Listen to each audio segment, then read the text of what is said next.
Olá, tudo bem? Seja bem-vindo à última análise da Gazeta do Povo. Quem vai salvar Dias Toffoli do fogo do impeachment ou da aposentadoria compulsória no Supremo? Se não fosse a tenda dos milagres de Gilmar Mendes, que fez uma chicana jurídica escandalosa para anular a quebra de sigilo da empresa da família de Toffoli, é provável que ele, o ministro Toffoli, já estivesse num grau de fritura irreversível. Ao atravessar o coro, ao praticar o que juristas classificaram como fraude processual, Gilmar Mendes conseguiu alívio temporário para o colega Toffoli, mas a fogueira continua acesa. De fato, a queda de Toffoli é um imperativo moral para começar a passar o Brasil a limpo. Contudo, há outros motivos também que explicam a razão de alguns poderosos quererem ver o amigo do meu pai fora de cena o quanto antes. A vaga de Toffoli no Supremo já virou moeda de negociações no xadrez de Lula e do PT para as eleições de outubro. Será que Toffoli já é mesmo carta fora do baralho, apesar de todo o empenho do amigo dele, Gilmar Mendes? Se existe uma operação em terra Toffoli em curso, pode-se dizer também que há uma outra operação de alta octanagem ocorrendo em Brasília. É a Operação Salva o Lulinha, que pretende colocar o filho do presidente como vítima de amigos inescrupulosos que usaram o nome dele sem autorização para obter vantagens ilícitas junto ao poder. Alguma chance disso dar certo? Para debater esses e outros temas de destaque de hoje no noticiário, eu convido você a seguir com a gente no Última Análise, que tem aqui no estúdio a presença do Deltan Dallagnol. Tudo bem, Deltan? Bem-vindo. Grande Tosi, melhor agora aqui com você, com a Júlia, com o Daniel e com vocês, a nossa audiência. Vamos saudar então a Júlia Lucy e o Daniel Vargas. Tudo bem, Júlia? Bem-vinda. Tudo bem, boa noite, Tosi, Deltan, Vargas e toda a audiência. Daniel Vargas, bom ter você mais uma vez com a gente. Seja bem-vindo. Obrigado, Tosi. Um abraço, Deltan. Olá, Júlia. Vamos lá. Então vamos lá. Operação Enterra Toffoli e Salva Lulinha. Daqui a pouco a gente fala da parte desta operação que envolve o salvamento do filho mais velho do presidente Lula. Vamos começar com a primeira parte da operação, que é a Enterra Toffoli. Parece que para os interesses do PT e do presidente Lula já está passando da hora do ministro Toffoli ser apeado da cadeira do STF. Mas não por uma questão ética ou moral, diante dos rolos do ministro com o Banco Master. O interesse seria puramente eleitoral. Eu começo perguntando para o Deltan Dallagnol, essa vaga, Deltan, do Toffoli no STF já pegou preço, como se diz, e está virando uma moeda de troca ali para atender interesses do jogo político da eleição em Minas Gerais, Rodrigo Pacheco, Davi Alcolumbre, acomodações. Como que você vê essa precificação da vaga do Toffoli? Tosi, tem diferentes jogos sendo jogados simultaneamente no Brasil em todo o tempo. Um dos jogos é o jogo da justiça. É dos cidadãos indignados, daqueles que ocupam vagas no judiciário técnicos, corretos, honestos, que buscam a justiça, que buscam cumprir, fazer valer a Constituição, que entendem que tem mais do que conveniências e favores. Existem valores a serem buscados. E para essas pessoas, Toffoli tem que ser retirado do cargo por conta de fortes suspeitas de corrupção, assim como não é diferente com Alexandre de Moraes. Mas existe paralelamente um tabuleiro político em que a política é jogada, em que não vale a justiça, não vale os valores, mas sim vale a busca do poder. Em grande medida vale o pragmatismo, vale o toma lá da cá. E nesse tabuleiro de xadrez, o mais interessante desse tabuleiro é que as peças elas não são fixas. Existem vários jogadores que jogam ao mesmo tempo. E mais, algumas peças podem ser retiradas e outras podem ser inseridas nesse tabuleiro. E quando a gente olha para esse tabuleiro e a possível retirada dessa peça chamada Dias Toffoli, a gente tem que entender quem tem o interesse de colocar uma peça em substituição a Dias Toffoli. E aí entra um cenário referente a Minas Gerais. E aí você vai me perguntar o que o cenário de Minas Gerais, político, da eleição do governo de Minas Gerais, tem a ver com Dias Toffoli. Bom, vamos lá. Rodrigo Pacheco é um potencial candidato ao governo de Minas Gerais da preferência de Lula. Quando alguém se candidata à presidência da República, essa pessoa precisa daquilo que chama de palanques regionais. Que um candidato a governo em determinado estado receba esse candidato a presidente e forneça a ele um palanque. Um palanque é fornecer não só tempo, visibilidade, não só aplausos, não só espaço em eventos, em comícios, mas é fornecer para ele toda a articulação que ele tem em favor da sua candidatura a governo para servir também a candidatura à presidência daquela pessoa que recebe o palanque no Estado. E Lula quer que Rodrigo Pacheco seja candidato ao governo em Minas Gerais para que ele possa oferecer um palanque para Lula. Mas Rodrigo Pacheco resiste à ideia. Primeiro porque Rodrigo Pacheco queria ser, em primeiro lugar, ministro do Supremo. Contudo, Lula indicou Jorge Messias. Mas é mais do que isso. Pacheco hoje se encontra no PSD. O PSD tem candidato próprio, Matheus Simões, que saiu do governo Zema, apoiado por Zema do Novo, saiu do Novo e foi para o PSD. Ali, Matheus Simões já tem um apoio indicado, uma sugestão de apoio, uma indicação de apoio do próprio Nicolas Ferreira, um nome de peso em Minas Gerais. E Rodrigo Pacheco, então, para ser candidato ao governo, precisaria sair do PSD. Mas para onde ele vai? Para que ele possa ter uma candidatura de peso, ele precisa de um grande partido. E quando olha para o PL, Partido Liberal, não vai abraçá-lo, porque esse partido vai estar aliado com a família Bolsonaro, não com o governo Lula. Quando olha para os Republicanos em Minas Gerais é liderado por pessoas alinhadas à direita. Quando olha para a federação PP, União Brasil, existem vários deputados alinhados ao bolsonarismo. Seria uma escolha difícil, improvável, não funcionaria. E aí sobra o MDB. Mas o MDB está resistindo à ideia. E, aliás, um assunto provável aqui, o possível do programa, é o fato de que vários presidentes do partido em 16 unidades da federação fizeram uma carta querendo um não alinhamento ao governo Lula. Ou seja, para que Pacheco possa dar um passo à frente e fazer uma candidatura ao governo, ele vai ter que fazer algum movimento difícil e talvez seja uma candidatura improvável. E aí entra a grande sacada. Lula pode prometer para Pacheco, em troca desse palanque, em troca da candidatura, garantir a ele uma vaga no Supremo caso Pacheco perca. Contudo, a primeira vaga que vai abrir vai ser a vaga do Luiz Fux, que vai se aposentar em 2028. Mas faltam 2 anos. E na política, se tudo muda de um dia para o outro, se a política é como nuvens, você olha, uma hora está de um jeito, outra hora está de outro, quem que vai confiar numa promessa de uma vaga para o Supremo daqui a 2 anos? Não, Pacheco vai esperar algo mais concreto. E o que de mais concreto pode surgir é uma vaga no Supremo a partir do afastamento de Dias Toffoli. Ou seja, a saída de Dias Toffoli não só pode servir como uma válvula de escape para Lula, ainda mais porque ele colocou Dias Toffoli lá, e eles não têm mantido uma boa relação desde que Dias Toffoli negou o comparecimento de Lula ao enterro do irmão dele, o Vavá, e a partir daí surgiu uma série de conflitos com tentativas de reconciliação do lado de Dias Toffoli, mas não funcionou. Mas isso também vai funcionar como uma válvula de escape para essa solução política que Lula precisa encontrar para ele ter espaço, palanque em Minas Gerais, que é um estado que tradicionalmente decide as eleições do Brasil. É o principal dos swing states brasileiros. Então, na conjuntura política, uma questão de justiça pode acabar encontrando uma conveniência política para se efetivar com a saída de Dias Toffoli, que é algo moralizador para o Brasil. Tosi. Deixa eu perguntar para a Júlia Luci. Júlia, você entende que uma eventual promessa de cadeira do STF como prêmio de consolação, né, mudaria mesmo o humor do Rodrigo Pacheco e ele se lançaria na campanha ao governo do Estado com tudo para perder a eleição e subir, cair para cima? Tosi, poderia repetir a pergunta porque cortou a minha internet, por favor?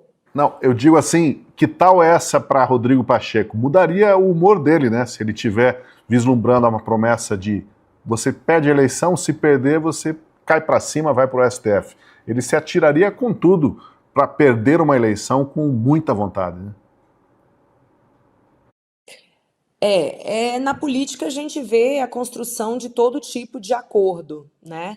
E as pessoas que estão na política há mais tempo e têm uma dependência de permanecerem no ambiente político, é bastante comum que haja uma construção a partir de diversos cenários. Então, há 2 semanas, estava muito forte já que o Pacheco já havia aceitado concorrer ao governo de Minas Gerais para fazer palanque para o Lula.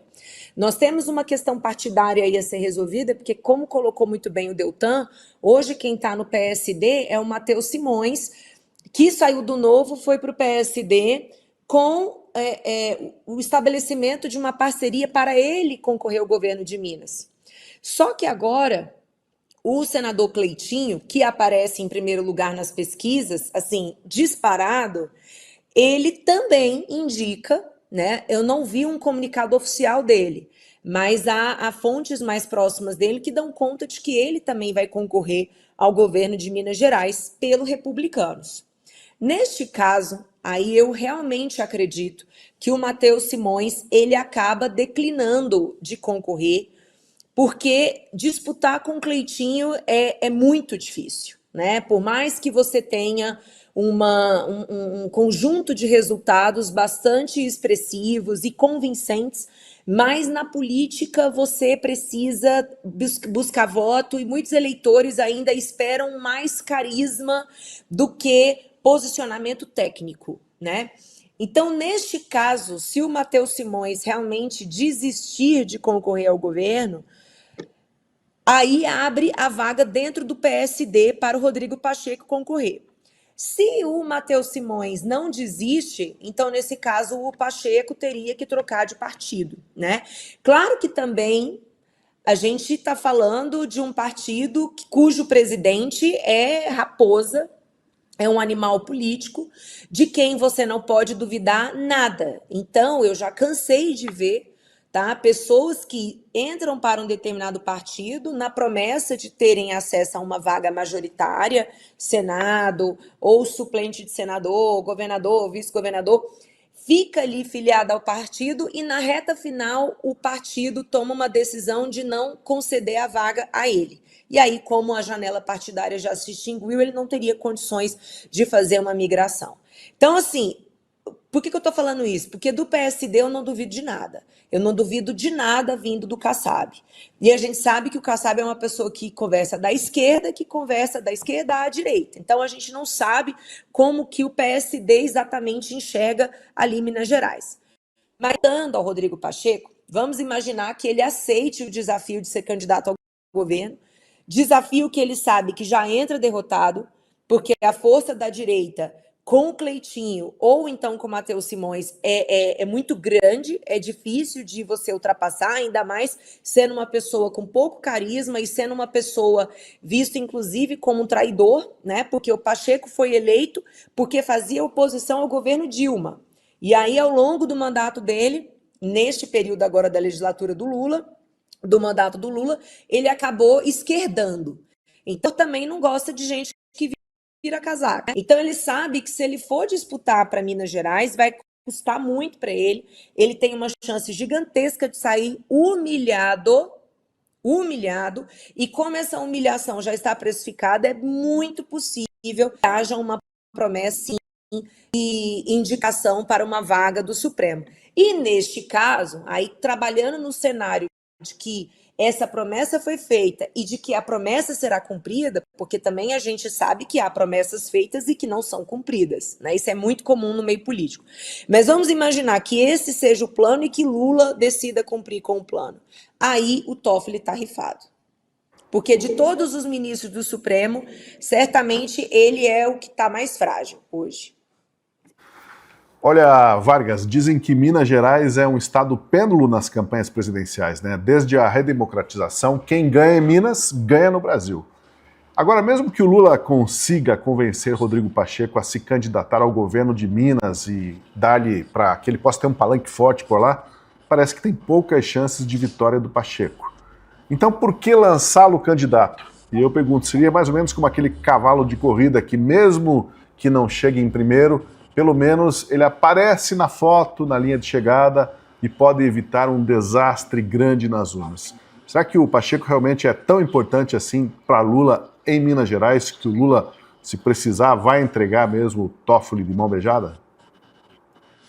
Olha, Tosi, eu acho que eu tenho uma opinião ligeiramente diferente sobre esse tema. Primeiro, que eu não sei se Lula teria uma alternativa viável para fazer palanque e para defender a sua candidatura em Minas Gerais. A essa altura do campeonato, nós estamos a 30 dias da definição da janela partidária, se joga com o que se tem à mesa.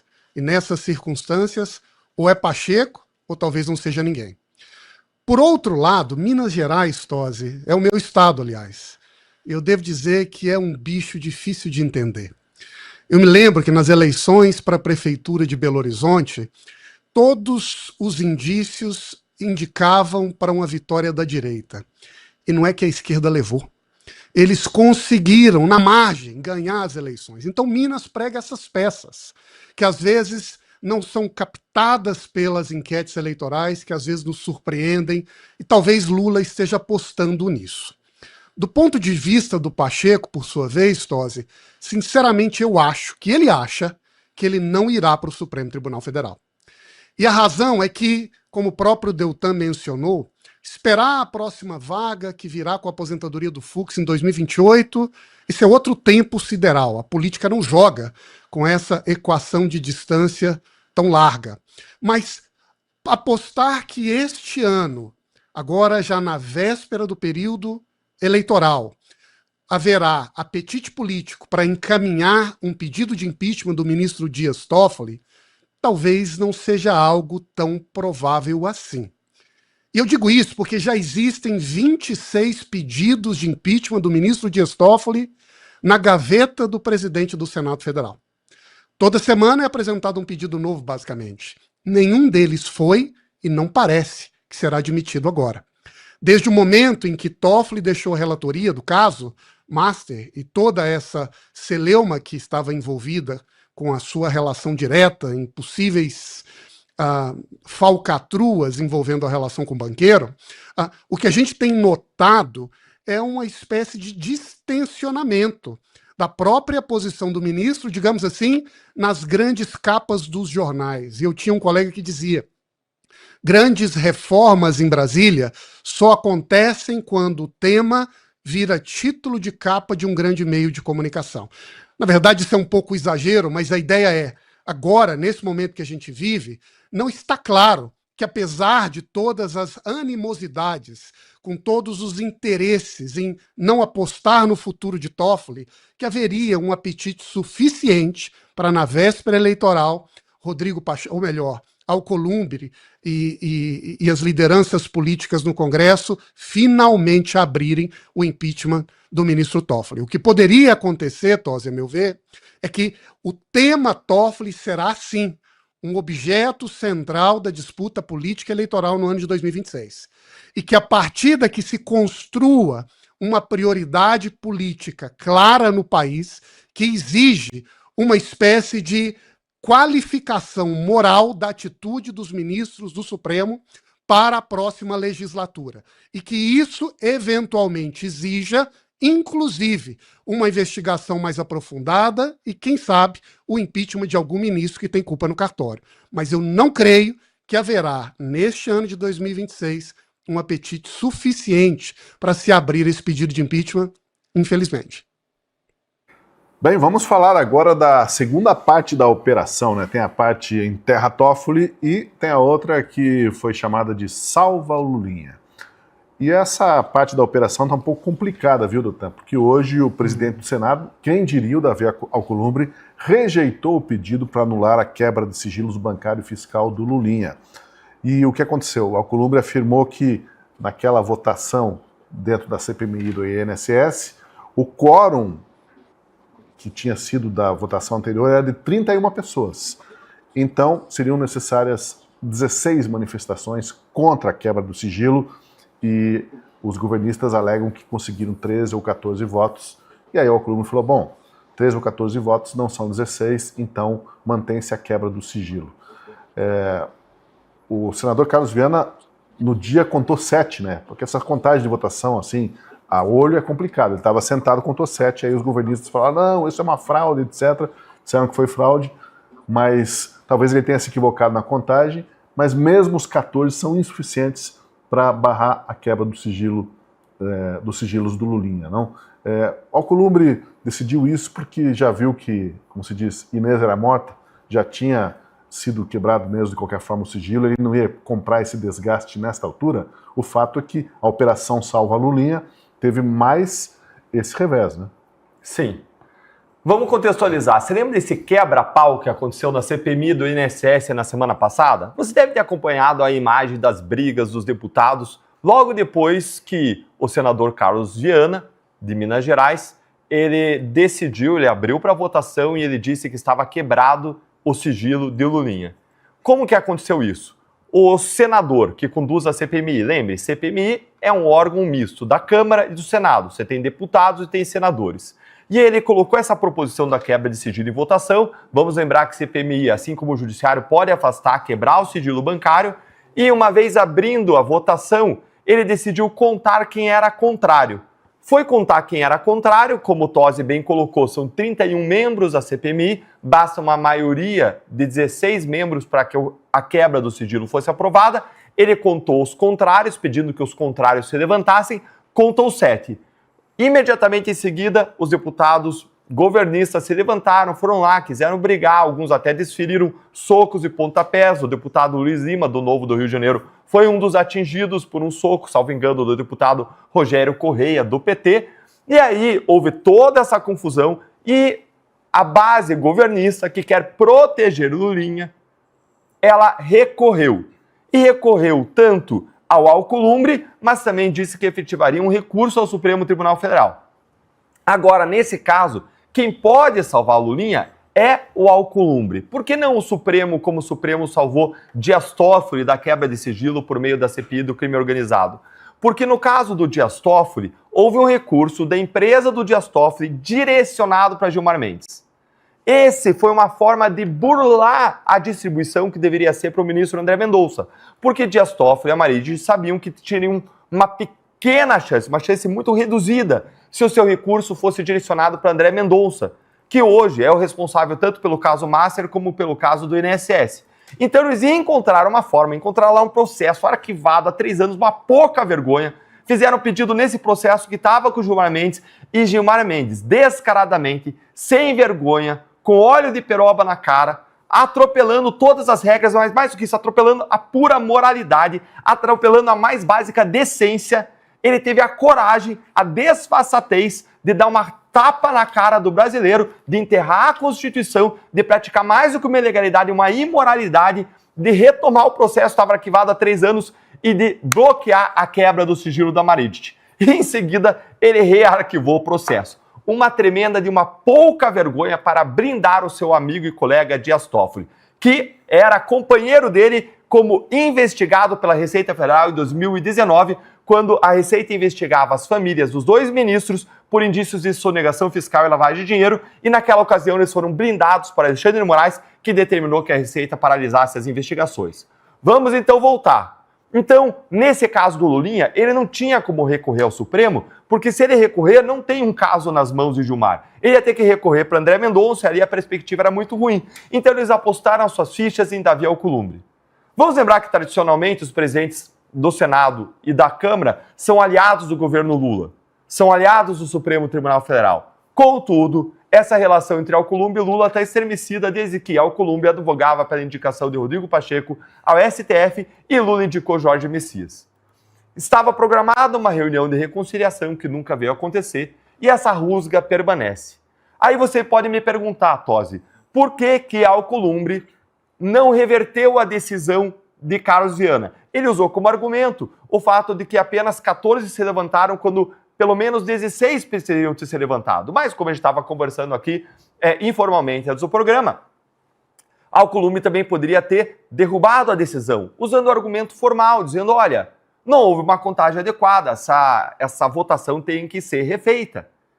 Agora, ele não fez isso. E por que ele não fez isso?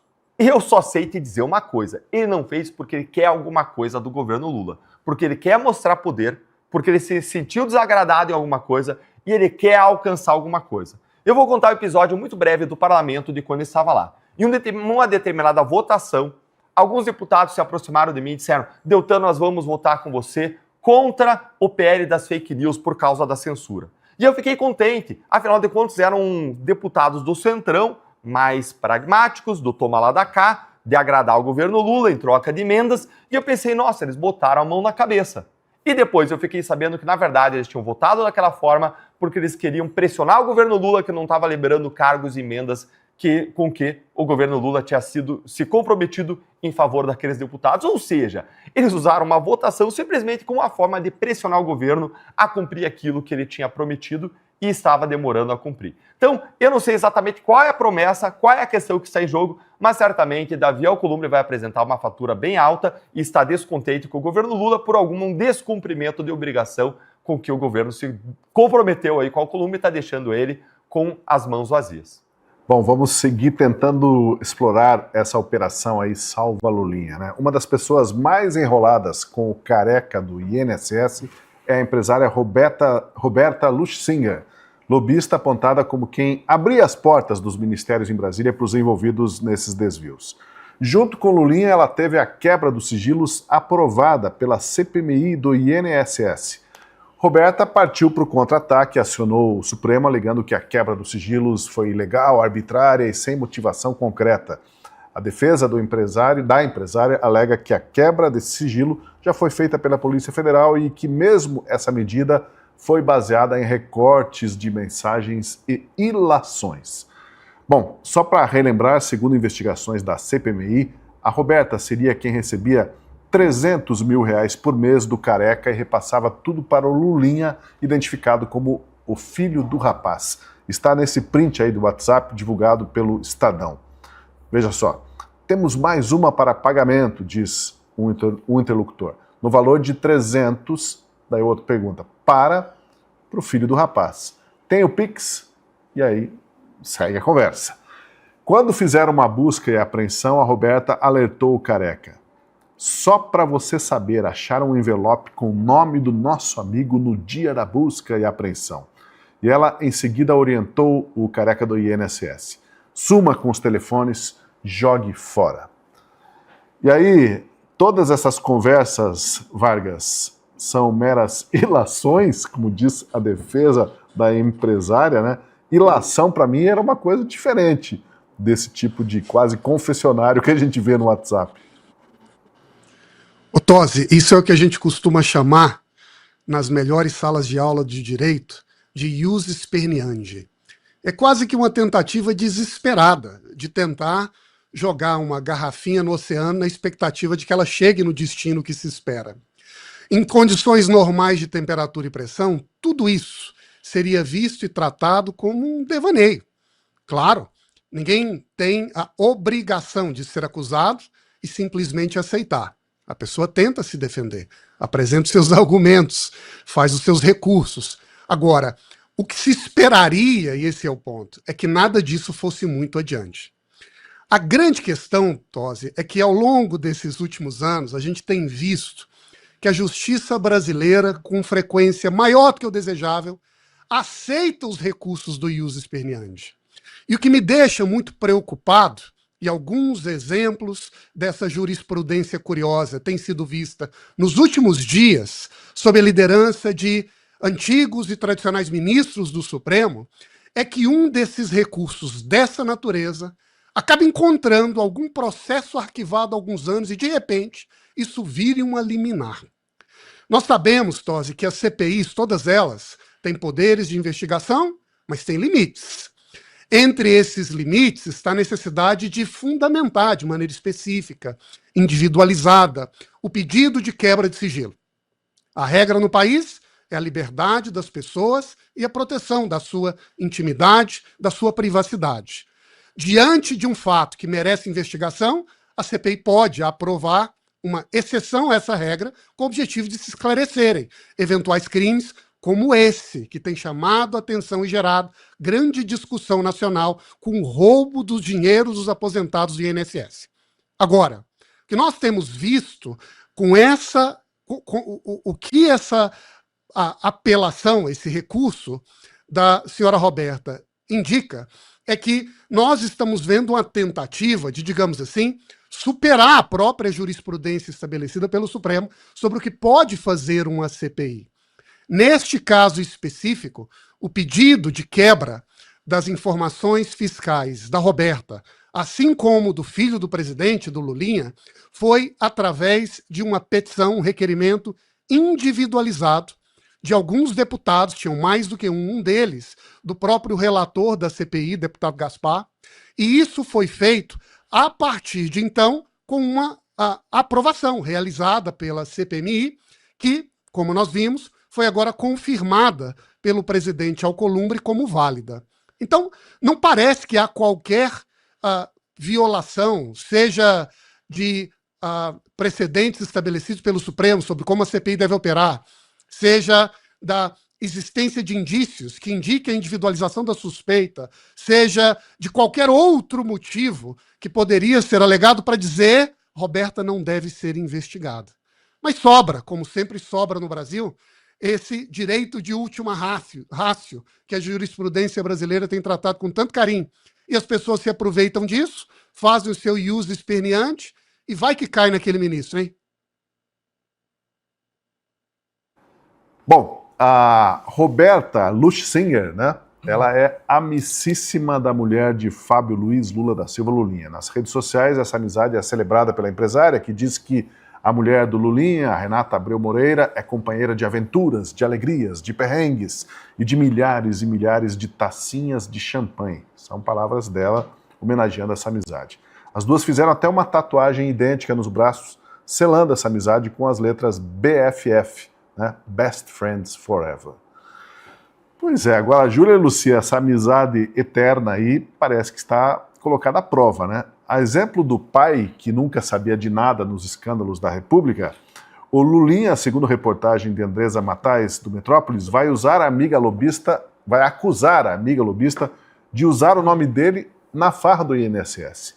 A defesa do filho do presidente vai tentar afastá-lo de Roberta e vai jogar também a responsabilidade por eventuais ilícitos ao sócio de Lulinha, o empresário Calil Bittar, e também à publicitária Daniele Miranda Fonteles, que teriam usado o nome dele para abrir portas sem o consentimento de Lulinha. Parece o fim de uma amizade, Júlia Luci, que, né, se demonstrava tão sólida, tão orgânica, né, tão carnal quase.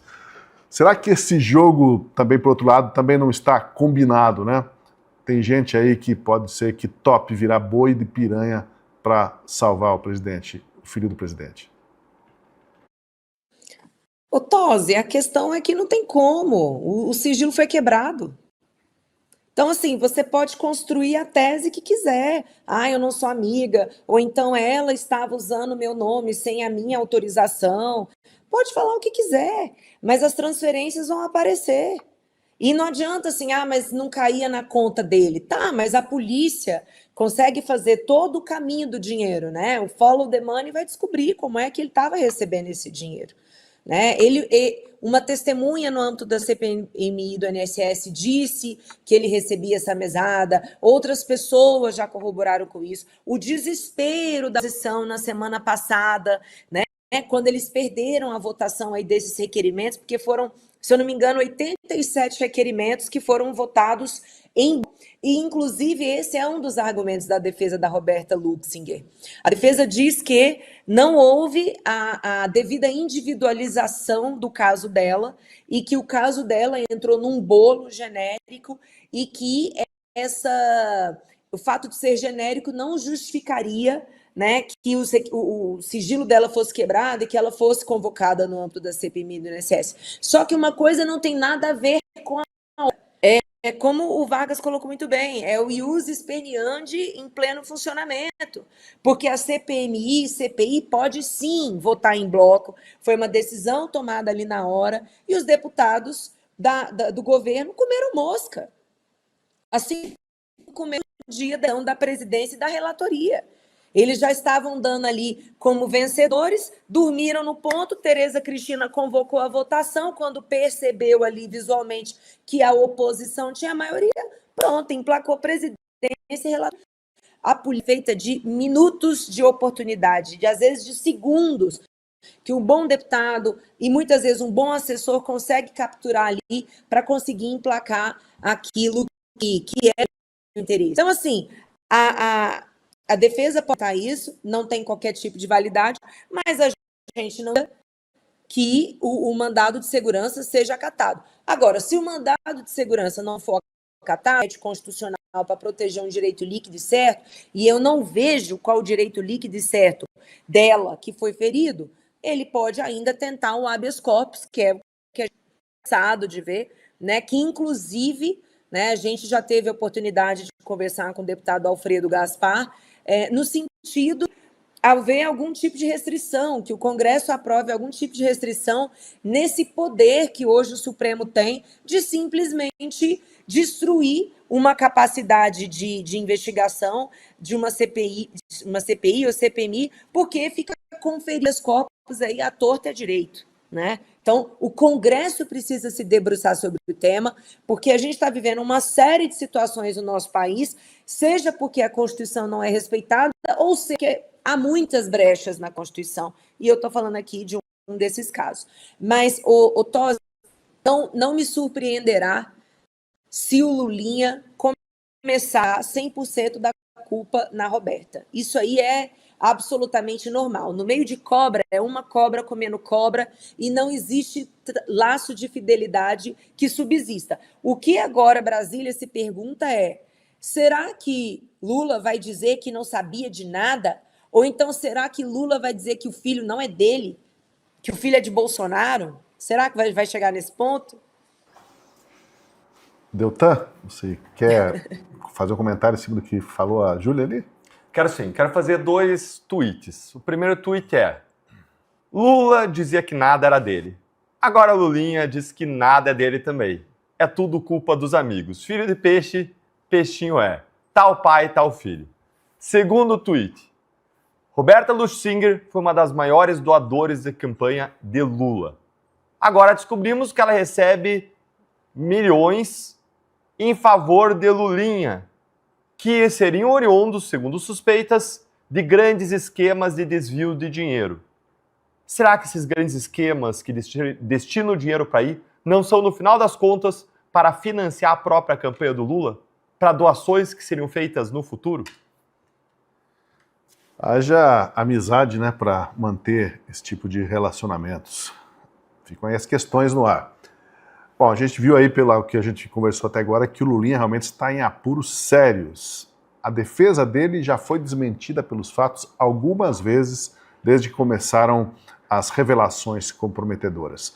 Quando surgiu a informação de que ele viajou junto com o careca do INSS para Portugal, os advogados disseram o seguinte: Lulinha estar no mesmo voo do careca não significa que viajaram juntos. Que absurdo, fake news. Então as 300 pessoas que estavam no mesmo voo viajaram com o Fábio? E em outro momento os advogados também reclamaram: Lulinha nem conhece o careca, nunca viu. Que absurdo, fake. Vai processar os jornalistas. No final, Lulinha não processou ninguém, acabou admitindo que não só viajou com o careca, como teve todas as despesas pagas por ele, o careca. Ninguém foi processado também por fake news, porque afinal era verdade.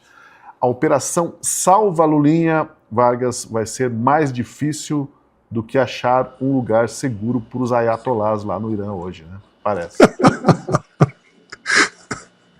Não vai ser nada fácil, Tosi. Eu acho, aliás, que um dos grandes temas das eleições desse ano vai ser certamente essa relação do Lulinha com o escândalo do INSS. E veja, nós não estamos falando apenas de uma liderança política, entre outras, que integram a base do governo Lula. Estamos falando do filho do presidente. E não estamos falando de ilações abstratas, como você mesmo indicou. Estamos falando de mensagens de WhatsApp que usam a expressão o filho do sujeito. Estamos falando de passagens internacionais em que o filho do presidente e o careca do INSS viajam quase ao lado, em um voo do Brasil para Portugal, em uma passagem emitida conjuntamente.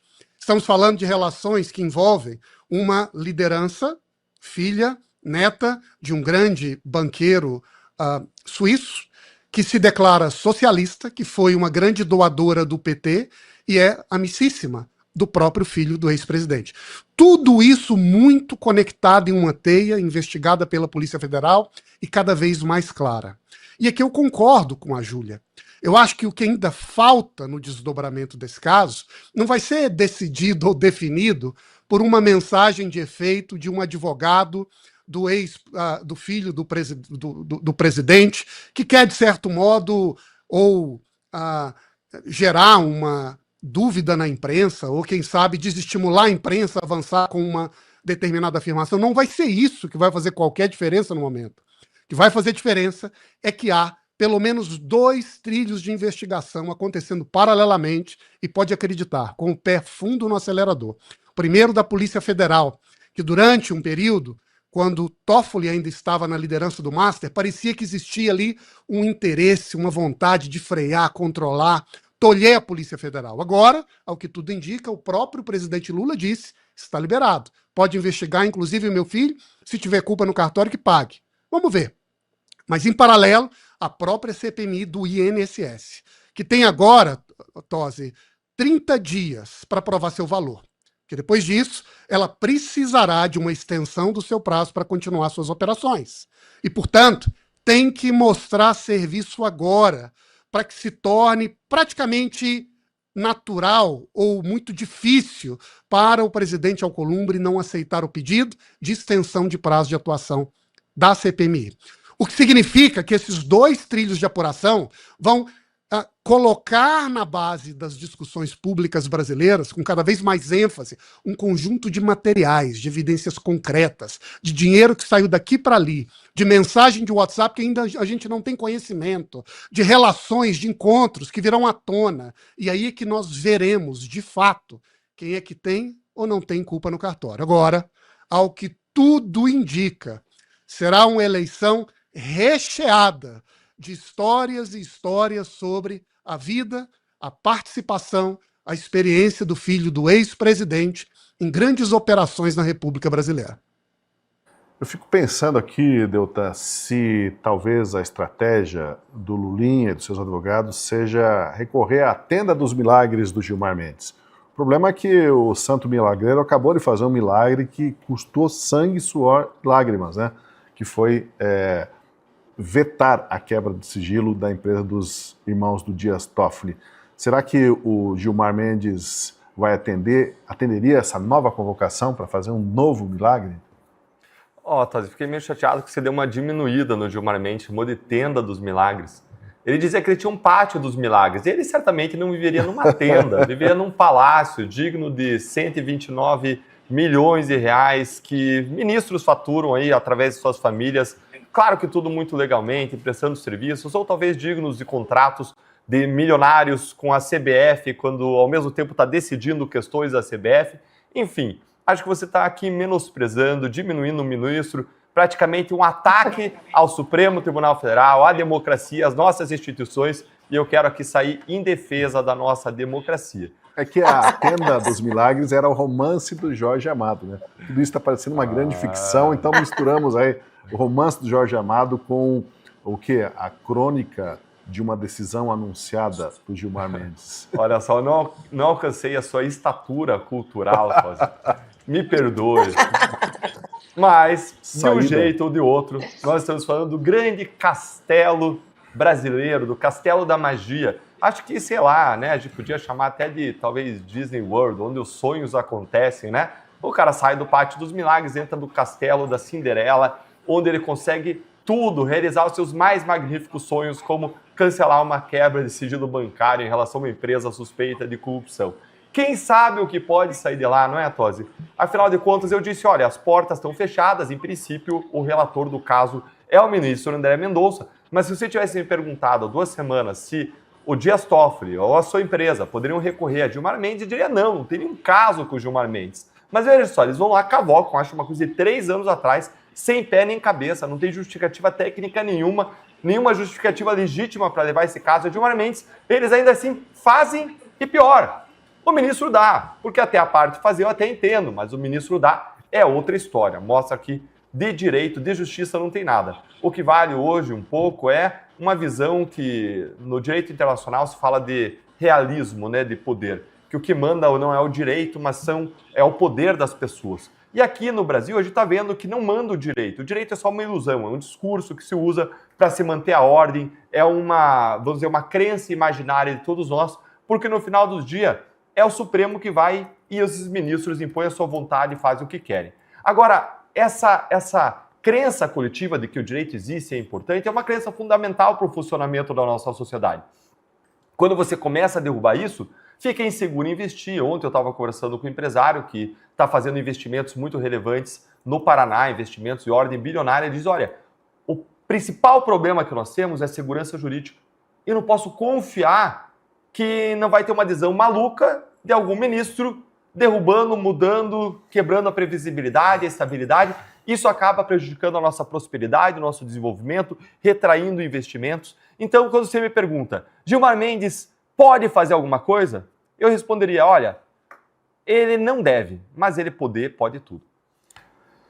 Bom, vamos falar de outra operação que está em curso. Hoje é o dia das operações aqui, né? É a operação que envolve ministros também do STF, o governo e o Congresso. E essa operação a gente poderia chamar de Salvem os Penduricalhos.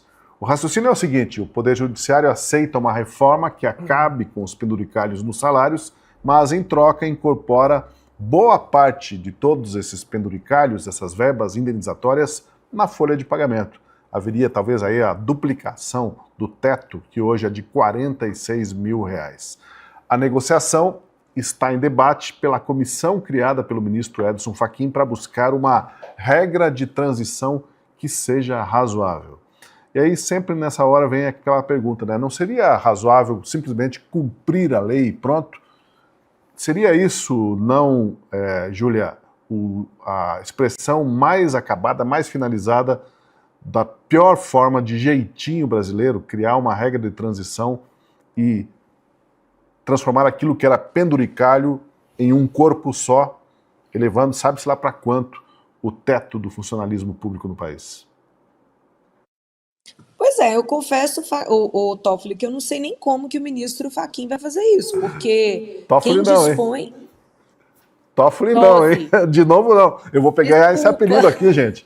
Já foi o Vargas, já foi a Júlia, foi o Escorcinho, acho que não, né? Tosi, tá pegando aí. Tá complicado pro meu lado. Tosi Toffoli. Não, desculpa, olha, pelo insulto, me perdoa. Mas eu não sei como que isso pode ser materializado, porque a matéria orçamentária, ela é definida da Constituição Federal e nós temos outras leis também, inclusive uma lei ali de 1964, que é a Lei 4.320, que foi recepcionada pela Constituição de 88, inclusive com status de lei complementar, que dispõe sobre a organização do orçamento público. O orçamento no Brasil é uma lei.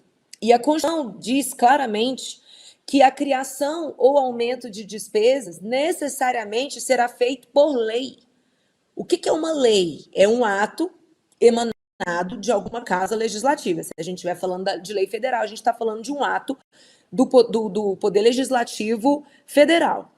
Então, assim, todos esses pagamentos acima do teto, eles só estavam sendo feitos porque eles foram chamados de verba indenizatória.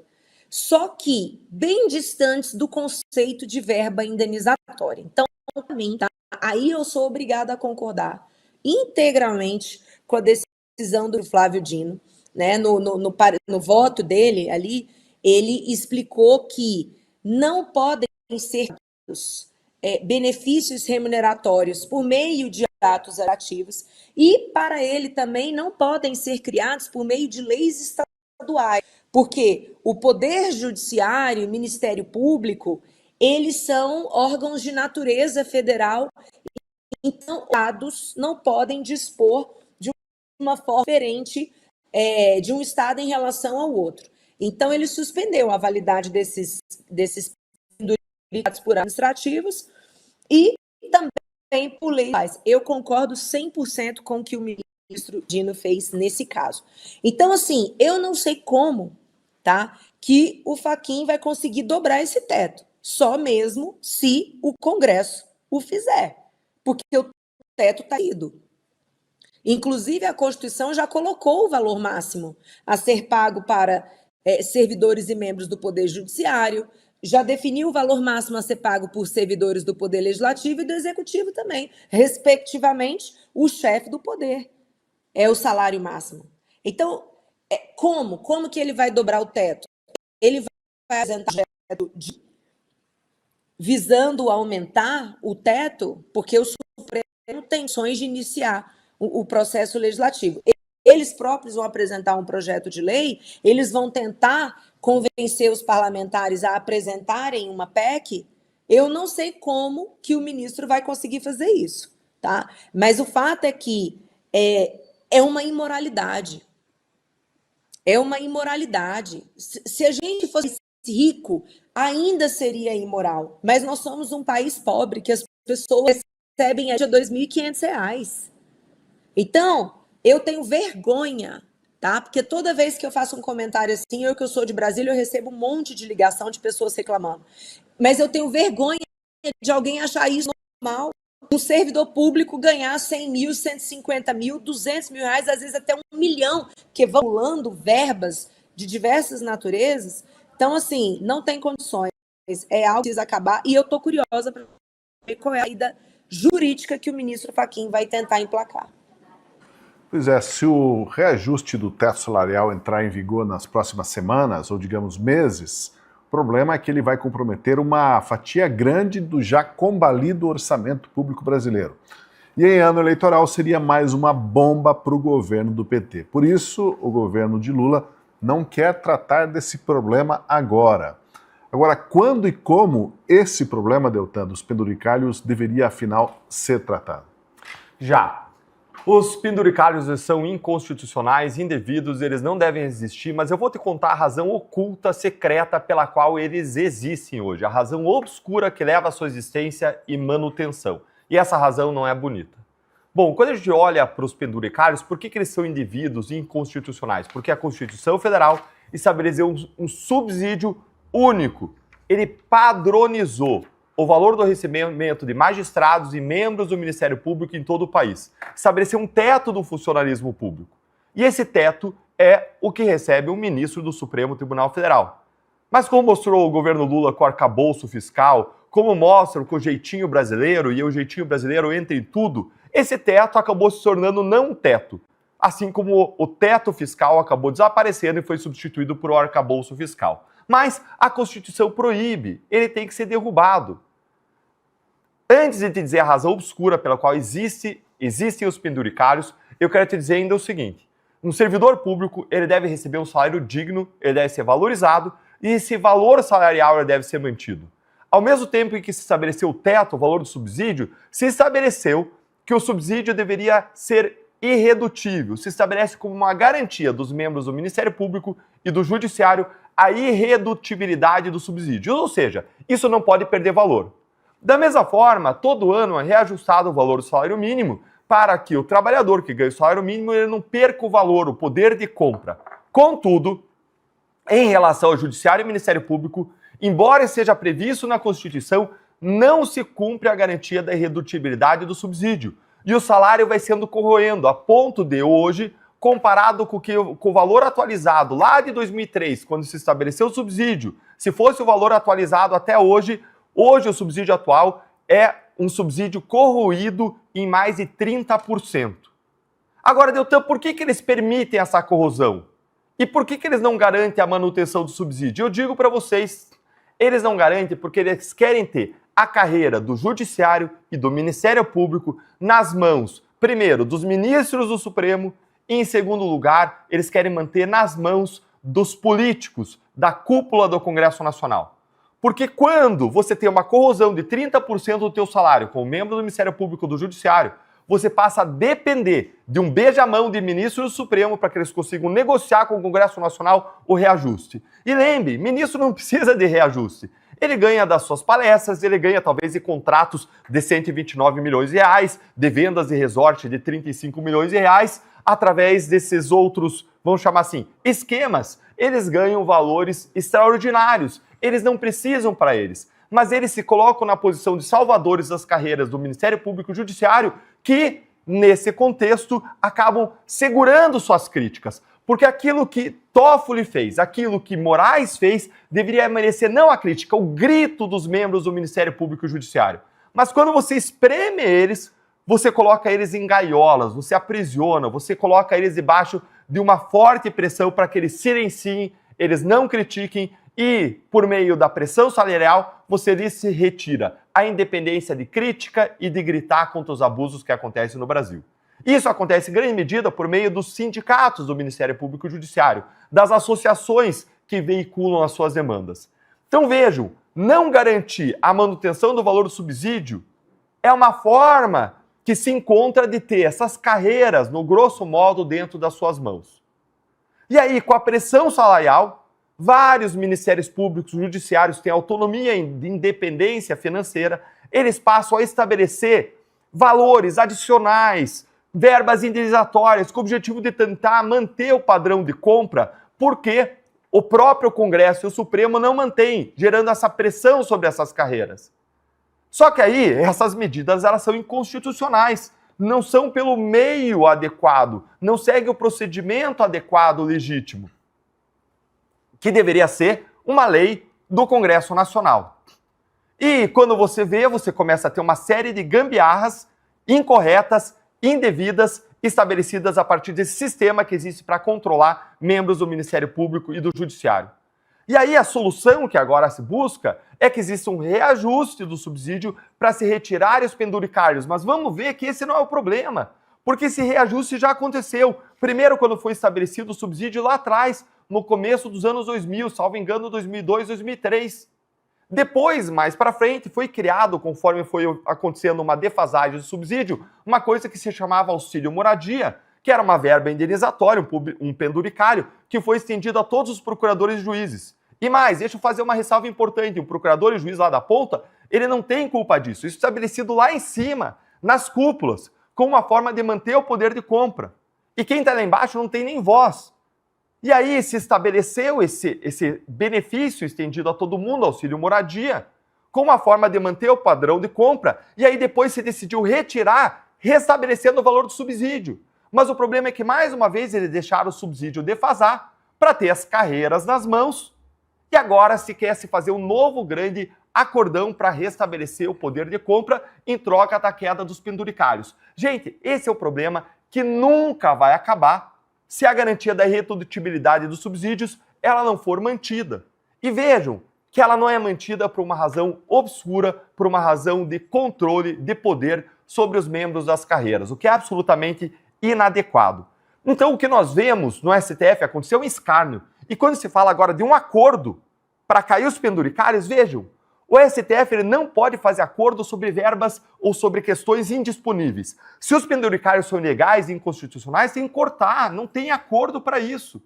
Contudo, o STF se coloca acima da Constituição. Se você parar para pensar, você vai lembrar que há pouco tempo o presidente da República fez um decreto, salvo engano, aumentando o valor do IPI, aumentando o valor de um tributo, isso aconteceu, e aí o Congresso Nacional reduziu. Essa questão foi levada numa ação de inconstitucionalidade ao Supremo, e o Supremo marcou uma audiência de conciliação pelas mãos do ministro Alexandre de Moraes. Mas espera aí, ou é constitucional ou é inconstitucional. Não é algo que você possa dispor num acordo, numa conciliação.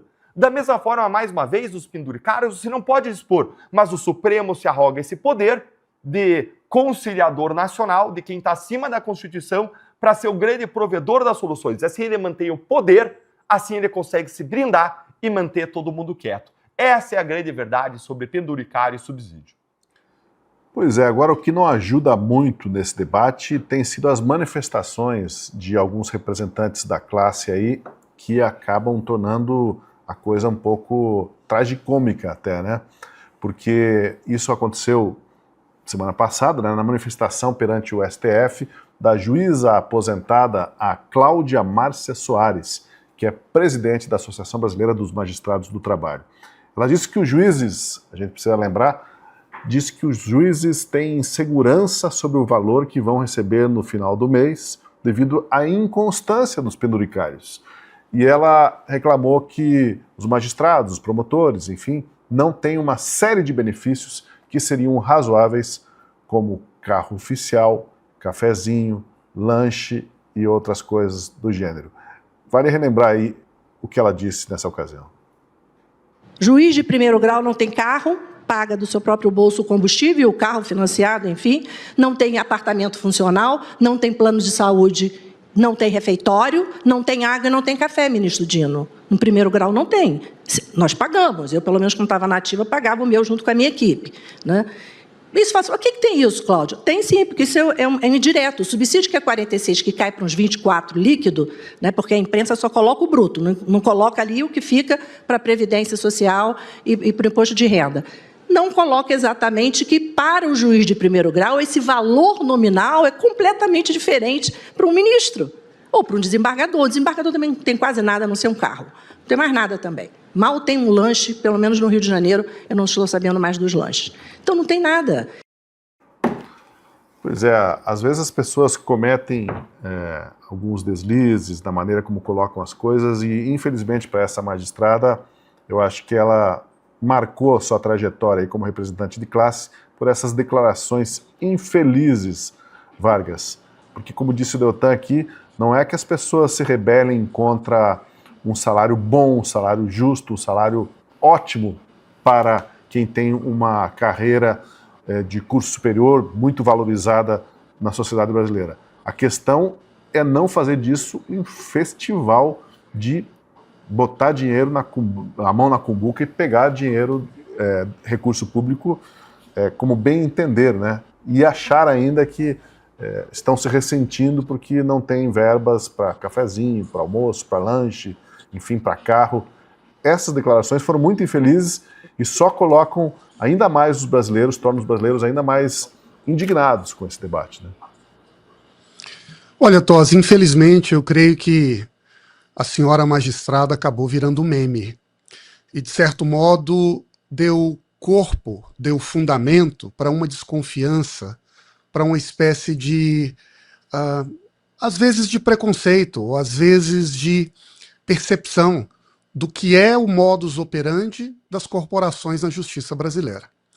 Tosi, quando eu olho para a Constituinte brasileira e o desenho como foi estabelecido do regime jurídico e da maneira como o funcionalismo é remunerado, eu vejo duas inteligências que merecem ser ressaltadas. A primeira delas é, veja, nós vamos criar uma estrutura de justiça que nós queremos que seja independente do mundo da política ou do jogo econômico dos interesses particulares.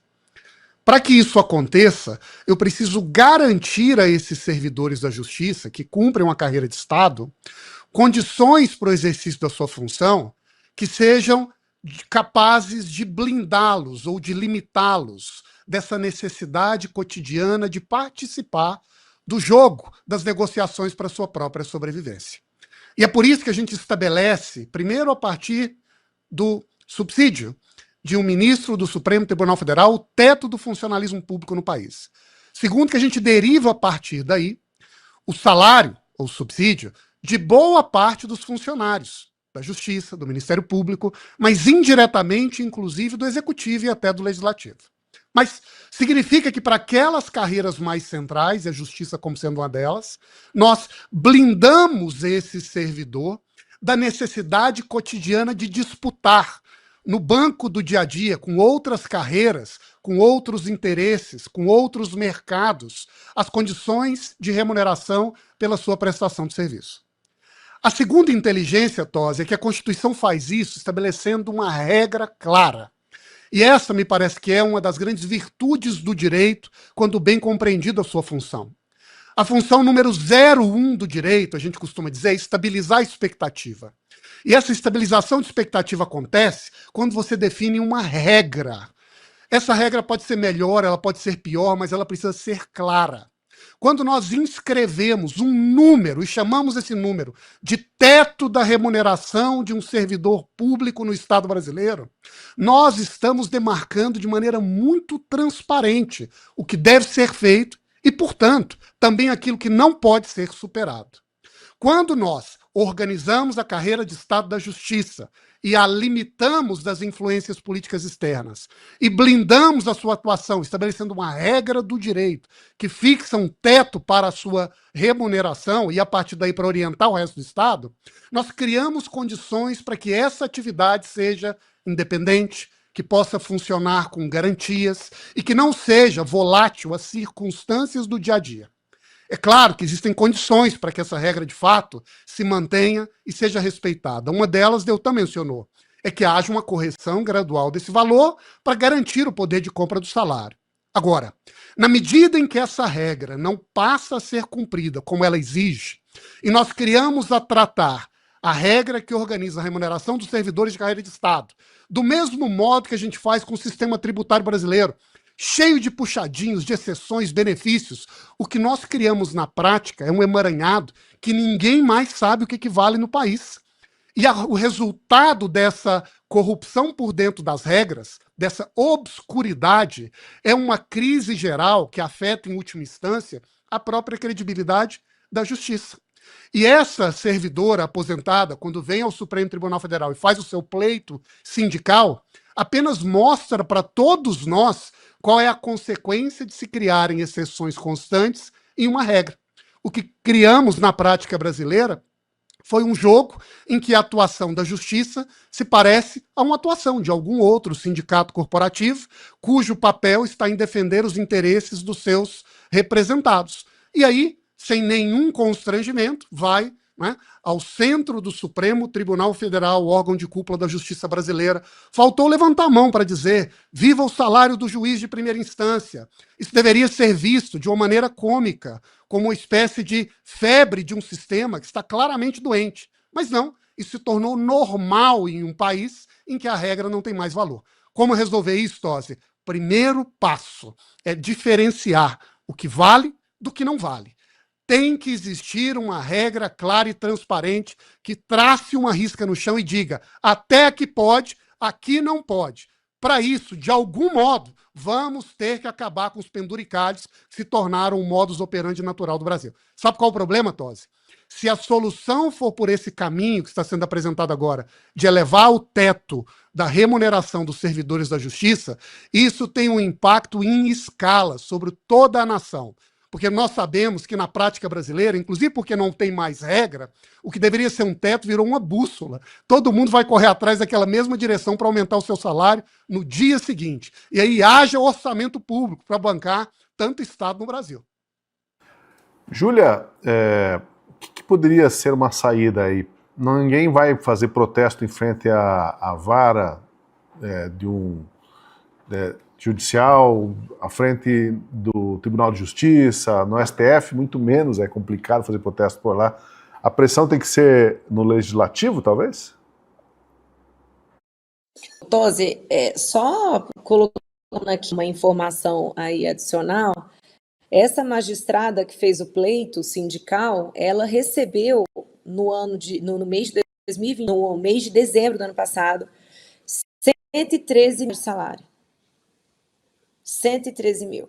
Então, ela colocou na fala dela que o teto faria com que eles recebessem 24 mil, 27 mil, como se isso fosse baixo, né? Como se isso fosse baixo. Mas ela recebeu só no mês 113 mil reais. E aí eu tenho curiosidade de saber qual foi o histórico de pagamentos que ela recebeu, porque eu me arrisco, tá, a dizer que difícil foi muito distante do salário dela de dezembro. Ela só fez esse pleito com tanta naturalidade porque ela já incorporou pertencer a uma casta diferente dos reles cidadãos brasileiros. Nós somos um país dividido em castas. Não somos como a Índia, que a pessoa nasceu, já ganhou ali um selo, e aí, a depender da casta, pode ou não pode casar, pode ser tocado ou não pode ser tocado, uma tristeza, né?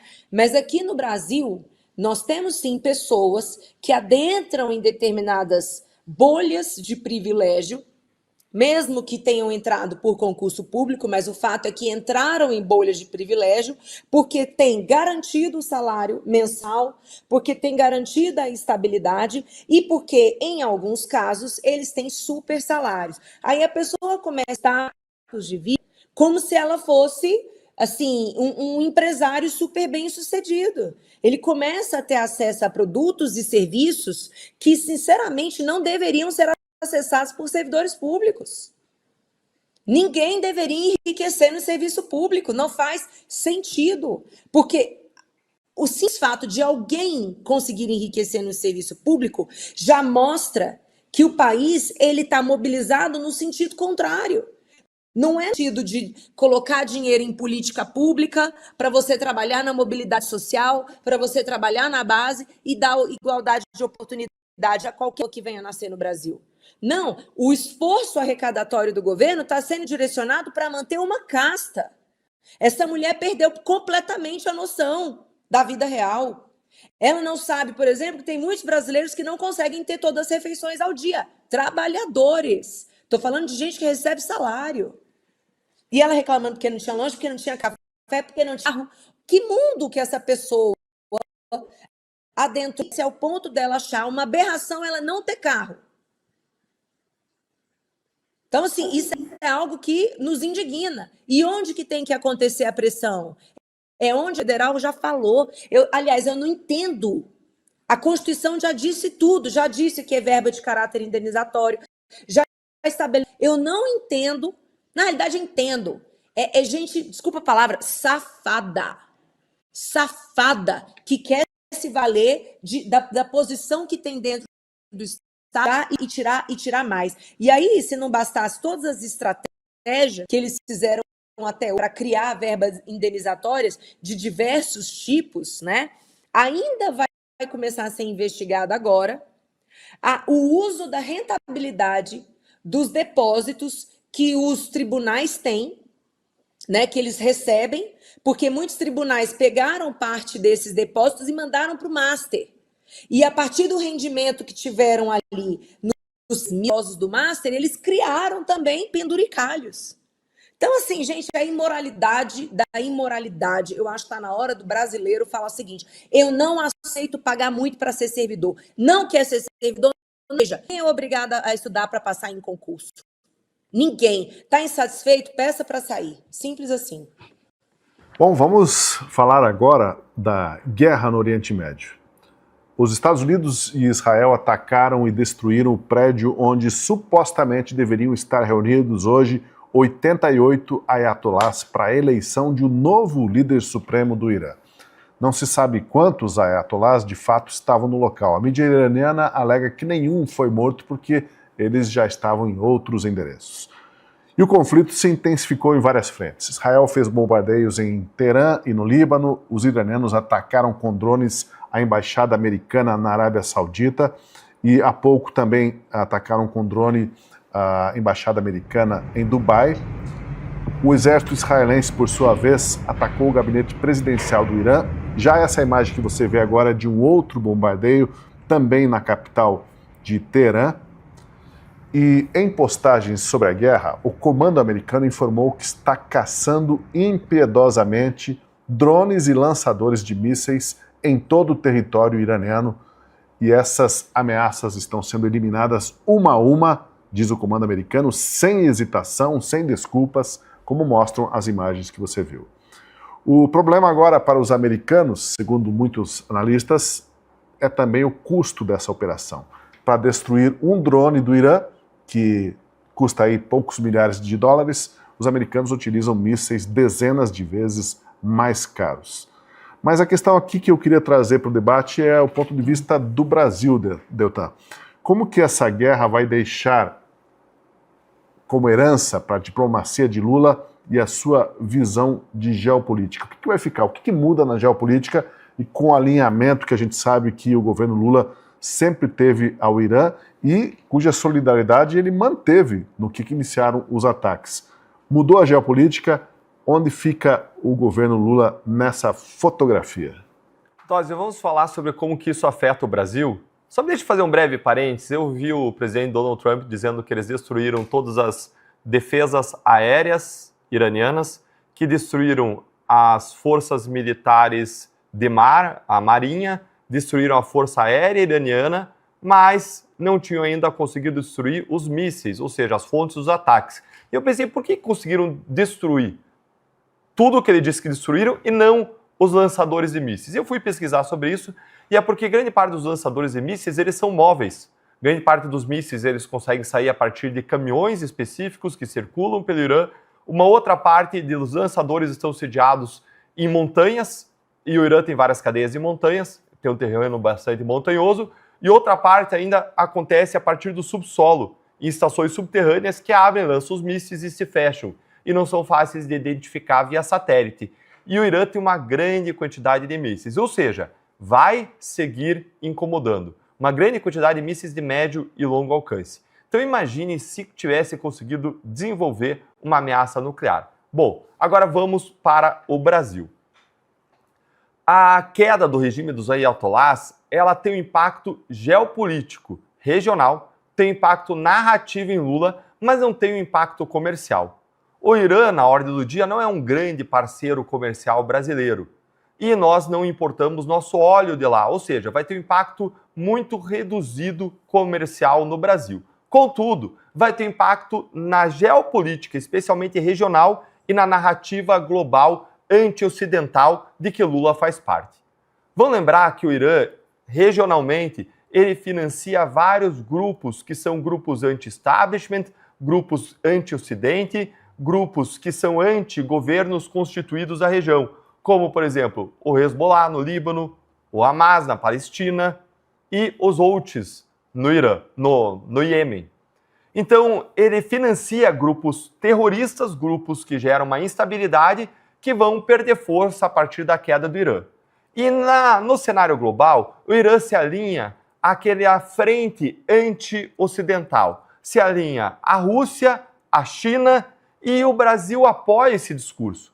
O Brasil tem uma postura, o Brasil de Lula, a visão de Lula internacional tem uma postura anti-americanista, anti-imperialista e de defesa de um multilateralismo global, diminuindo a influência dos Estados Unidos sobre o Brasil e sobre o mundo. Então, o Brasil ele tende a se aliar, hoje, com Lula no poder, a um discurso que o Irã fazia, a um discurso que China e Rússia faziam. E com a queda aí dos ayatollahs, desse regime, caso o Irã migre para uma postura mais neutra ou pró-Ocidente, pró-Estados Unidos, esse eixo ele vai perder força. A narrativa perde força e esse discurso é, de certa forma, enfraquecido. Então esse é o impacto que eu vejo na narrativa, no discurso global, no posicionamento geopolítico, mas, como eu disse, afeta muito pouco comercialmente o Brasil. Dá até para quase lembrar a música, né? Daqui a pouco o presidente Lula está cantando alguma coisa parecida com aquela música que diz que os amigos foram presos. Não é bem assim a música, né? Como é que é? Os amigos morreram de overdose, os inimigos estão no poder. O Lula daqui a pouco vai cantar alguma música desse tipo, né? Agora, Vargas, a gente tem aqui do noticiário que o Trump criticou duramente o primeiro-ministro espanhol e a Espanha, porque a Espanha se negou a permitir que os americanos usassem as bases em território espanhol para essa mobilização contra o Irã. Algo parecido também o Reino Unido tinha feito, mas depois voltou atrás. E o Trump falou assim, não é o Keir Starmer, não é exatamente o Winston Churchill que a gente desejaria. Mas o fato é que o Trump, em punição para os espanhóis, disse que vai cortar todo o comércio com a Espanha por causa dessa indisposição de emprestar e de autorizar os americanos a usar as bases em território espanhol. O Brasil tem que ficar um pouco quietinho, né, Vargas, para não criar indisposição em alguém que está em guerra. É uma guerra que não é uma guerra pequena, é uma guerra com muita coisa em risco. A geopolítica para nós e para os aliados do Lula e para aquele discurso dele, aquelas dancinhas que ele fazia provocando o Lula, falando de soberania, essa geopolítica mudou, não tem mais como voltar a ser o que víamos, digamos, há meses, semanas atrás até? Tem o teu áudio, Vargas, por gentileza. Agora vai.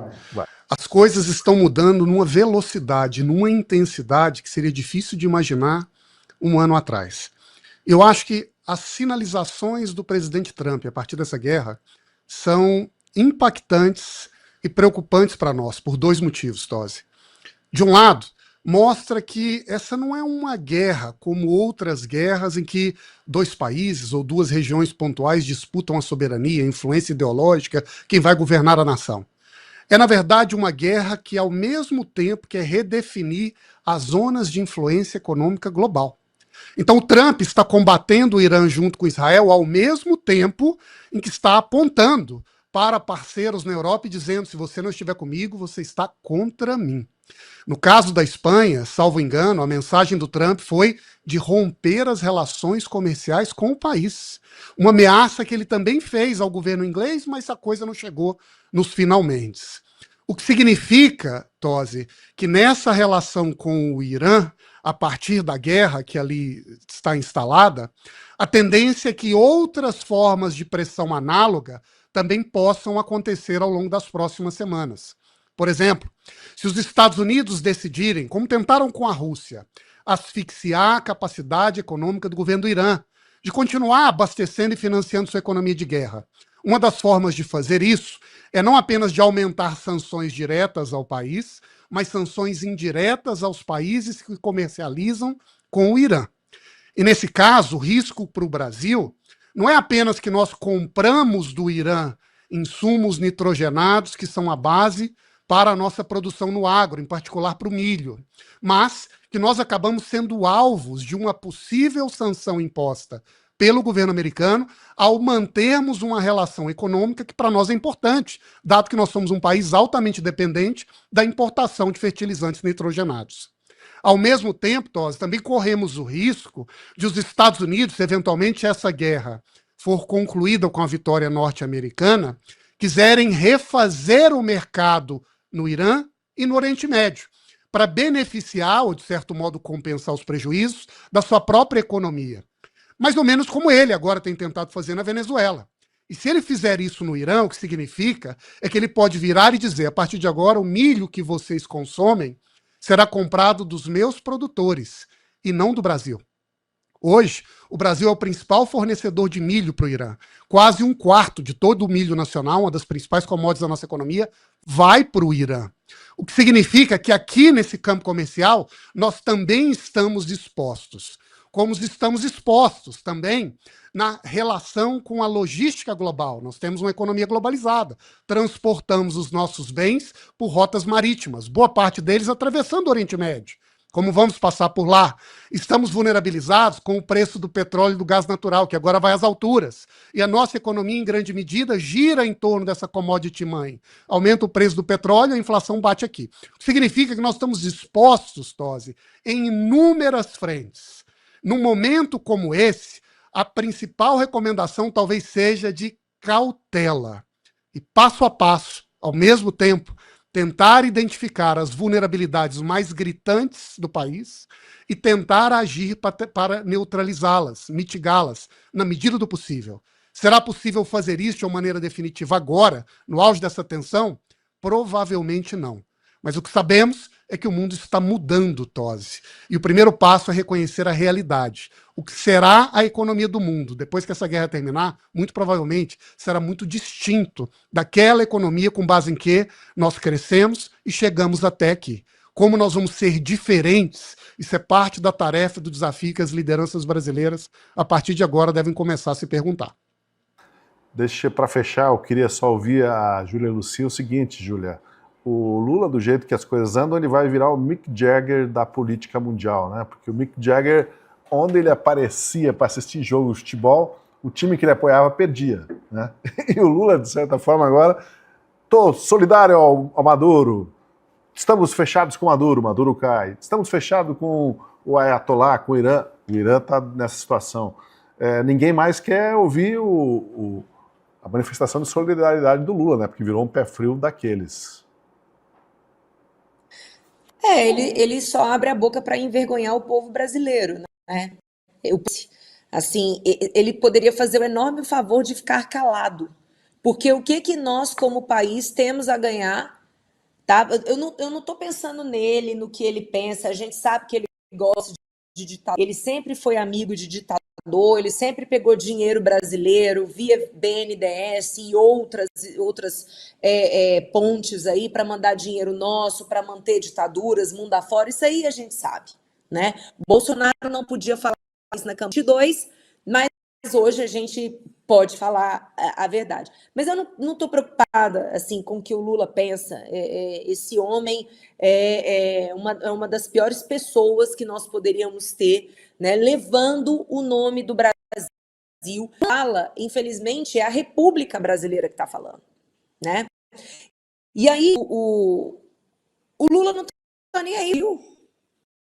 Se o Trump, por exemplo, decretasse a partir dessa declaração, ou então a partir da investigação que está sendo feita sobre a China ter uma base aqui no Brasil, que é uma investigação que os Estados Unidos estão liderando agora, sinceramente, se viesse uma represália por parte do Donald Trump, você acha que o Lula ia se incomodar?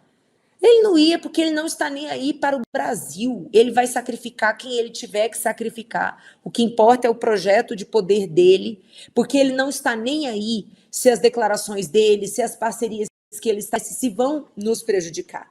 Então, para ele, tanto faz como tanto fez. E assim, gente, a gente precisa reconhecer, sabe? O Lula tem sorte, ele tem de sorte.